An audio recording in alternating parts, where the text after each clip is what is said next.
യൂട്യൂബിലെ ചില സ്നേഹിതകൾ അവരുടെ കുട്ടിക്കാലത്ത് കഴിച്ച മാങ്ങാത്തരയുടെ ഗുണങ്ങളും രുചികളൊക്കെ പറഞ്ഞപ്പോൾ എനിക്കൊന്ന് ഉണ്ടാക്കി നോക്കാമെന്ന് വിചാരിച്ചു. ഞാൻ ഇതുവരെ കഴിച്ചിട്ടുണ്ടായിരുന്നില്ല, അങ്ങനെ ഉണ്ടാക്കിയതാണ്. ഇത് കൂടുതലായി കഴിക്കാൻ ഇഷ്ടപ്പെടുക പുളിയും മധുരവും ഒന്നിച്ചുള്ളൊരു രുചിയില്ലേ, അത് ഇഷ്ടപ്പെടുന്നവർക്ക് ഇത് കൂടുതൽ ഇഷ്ടപ്പെടും, അല്ലാത്തവർക്ക് അത്ര ഇഷ്ടപ്പെട്ട് കൊള്ളണമെന്നില്ല. ഞാൻ ഇതിനായിട്ട് ഒരു 3 മാങ്ങ മുറിച്ചെടുത്തിരിക്കുകയാണ്. കൂടെ ഒരു പുളിനാരങ്ങയുടെ പകുതി നീരെടുത്തിരിക്കുകയാണ്. പിന്നെ അവ ഒരു മിക്സിയിലേക്ക് ഇട്ട് പഞ്ചസാര ഇട്ട് കൊടുക്കുക.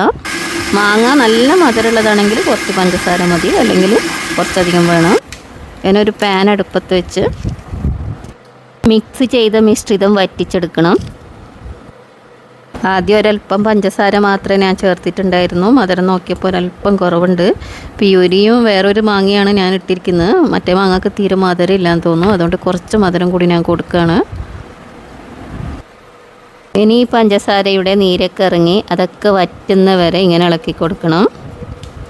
തീ കൺട്രോൾ ചെയ്യാൻ മറക്കണ്ട, അല്ലെങ്കിൽ അടി കത്തിപ്പോവാൻ സാധ്യതയുണ്ട്.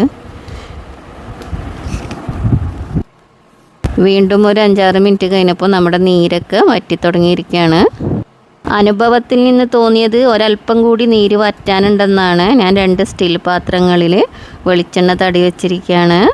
ഗീ ഉപയോഗിക്കരുത് എന്നാണ് അവർ പറഞ്ഞിരിക്കുന്നത്. അതുകൊണ്ട് വെളിച്ചെണ്ണ ഉപയോഗിച്ചിട്ട് അതിങ്ങനെ പരത്തി കൊടുക്കുകയാണ്. അതിൽ ചിലരൊക്കെ ഉണ്ടാക്കിയത് വളരെ നല്ല പപ്പടം പോലെയും ക്രിസ്പി ആയിട്ടുമാണ്. ചിലർ ഞാൻ ഉണ്ടാക്കിയതുപോലെ, ചിലർ ഇത്തിരി നനവോട് കൂടി നമുക്ക് കട്ട് ചെയ്യാൻ പറ്റുന്ന രീതിയിൽ വളരെ സോഫ്റ്റായിട്ടാണ് കണ്ടത്. ഞാൻ വീട്ടിൻ്റെ ഒരു ഭാഗത്ത് വെച്ച് തന്നെയാണ് ഉണക്കിയത്. പുറത്ത് വെച്ചാൽ കാക്ക മയിലൊക്കെ ഡിസ്റ്റർബ് ചെയ്യും, പിന്നെ അത് എടുക്കാൻ പറ്റൂല. ആദ്യമായിട്ട് ഉണ്ടാക്കുന്നില്ലേ, അതിൻ്റെ ഒരു എക്സൈറ്റഡ് ഉണ്ടായിരുന്നു. കാരണം ഇതിൻ്റെ കളറൊക്കെ എനിക്ക് ഭയങ്കര ഇഷ്ടമായി.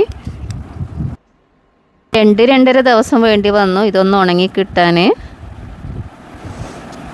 പുറത്ത് വെയിലത്ത് വെച്ച് ഉണക്കുകയാണെങ്കിൽ നല്ല വെയിലുള്ള ഒരു ദിവസം കൊണ്ട് ഉണങ്ങുമെന്നാണ് തോന്നുന്നത്. അങ്ങനെ ഞാനിത് എടുത്തിരിക്കുകയാണ്, കട്ട് ചെയ്യാൻ പോവാണ്. ആദ്യം ഇങ്ങനെയാണ് കട്ട് ചെയ്തത്. എന്നിട്ട് നീളത്തിൽ കട്ട് ചെയ്ത പീസുകൾ ഇങ്ങനെ ഉരുട്ടിയെടുത്തു. ടേസ്റ്റ് ഉണ്ടോ എന്ന് ചോദിച്ചാൽ ഞാൻ പറഞ്ഞില്ലേ, പുളിയും മധുരവും ഒരുപോലെ കഴിക്കാൻ ഇഷ്ടപ്പെടുന്നവർക്ക് ഇത് ഇഷ്ടപ്പെടുന്നു, നല്ലോണം ഇഷ്ടപ്പെടും. Thanks for watching.